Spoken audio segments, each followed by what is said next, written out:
തിരുവനന്തപുരം ജില്ലയുടെ നഗരഹൃദയത്തിൽ നിയമസഭാ മന്ദിരത്തിന്റെ വടക്ക് വശത്ത് സ്ഥിതി ചെയ്യുന്ന ക്ഷേത്രമാണ് പാളയം OTC ഹനുമാൻ സ്വാമി ക്ഷേത്രം. ഹനുമാൻ പ്രധാന പ്രതിഷ്ഠയായി വരുന്ന കേരളത്തിലെ അപൂർവം ക്ഷേത്രങ്ങളിൽ ഒന്നാണിത്. സൈനിക ശക്തി ആരാധനയുമായി ബന്ധമുള്ള നോർത്ത് ഇന്ത്യൻ സംസ്കാരം പേറുന്ന ക്ഷേത്രത്തിൽ കൂടുതലും എത്തുന്നത് വടക്കൻ ഇന്ത്യയിൽ നിന്നുള്ളവരുമാണ്.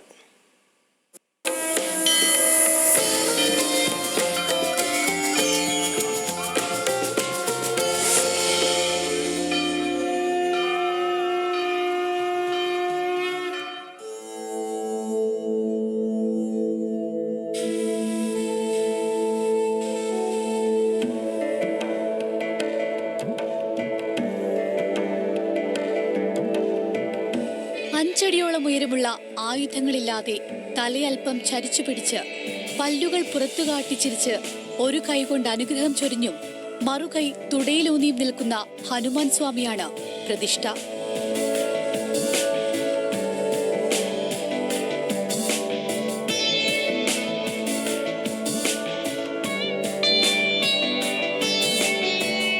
OTC ഹനുമാൻ ക്ഷേത്രമെന്നാൽ ഓഫീസേഴ്സ് ട്രെയിനിംഗ് ക്യാമ്പ് ആദ്യകാലത്ത് തിരുവിതാംകൂർ സൈന്യത്തിലെ നായർ റെജിമെന്റിന്റെ കീഴിലായിരുന്ന ഈ ക്ഷേത്രത്തിന് പിന്നിൽ വലിയൊരു ചരിത്രമുണ്ട്.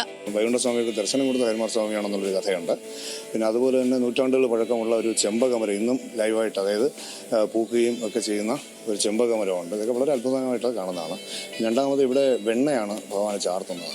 ഈ വെണ്ണ എന്ന് പറയുന്നത് എത്ര ചൂടുള്ള സമയത്താണെങ്കിൽ എത്രയാണെന്നുണ്ടെങ്കിലും ഇത് ഉരുകി പോകാതെ അടുത്ത ദിവസം വരെ ഇരിക്കുന്നുണ്ട്. പിന്നെ അതുപോലെ തന്നെ ഇത്രയും വലിയൊരു മരത്തിൻ്റെ ചുവട്ടിലാണെന്നുണ്ടെങ്കിൽ ഈ ക്ഷേത്രത്തിന് ഒരു പൊട്ടലോ ഒന്നുമില്ല. വേരിറങ്ങിയിട്ട് ഒരു പൊട്ടൽ നമുക്ക് നോക്കാവുന്നതാണ്. ഒരു പൊട്ടലോ ഒന്നും തന്നെയില്ല. ഇതൊക്കെ വിശ്വാസികളെ സംബന്ധിച്ചിടത്തോളം ഇതൊക്കെ ഒരു ഭഗവാന്റെ ഒരു വലിയ ഇതായിട്ടാണ് കാണുന്നത്.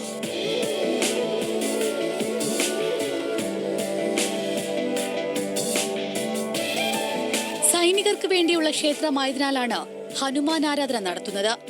സൈനിക ശക്തി ആരാധന കേന്ദ്രീകരിച്ചുള്ള ക്ഷേത്രങ്ങൾ വളരെ കുറവാണ്.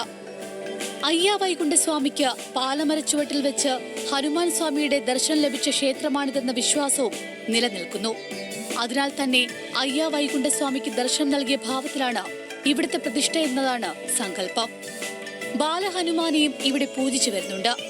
ബാലഹനുമാന് ഭക്തർക്ക് നേരിട്ട് കുങ്കുമം, വെറ്റിലമാല എന്നിവ ചാർത്തുന്നതിനും നാമലിഖിതം സമർപ്പിക്കുന്നതിനും സൗകര്യമുണ്ട്. ഈ വഴിപാട് വളരെ പ്രശസ്തമാണ്. സങ്കടപരിഹാരങ്ങൾക്ക് ഈ ക്ഷേത്രത്തിൽ ഒട്ടനവധി വഴിപാടുകൾ നടത്താറുണ്ട്. ശക്തിക്ക് വേണ്ടിയാണ് പൊതുവെ ഹനുമാനെ ആരാധിക്കുന്നത്. ചരിത്രത്തിനൊപ്പം നിരവധി ഐതിഹ്യങ്ങളും പേറുന്ന മണ്ണായി സെക്രട്ടേറിയറ്റിന് തൊട്ടടുത്ത് ഹനുമാൻ കോവിൽ നിലകൊള്ളുന്നു.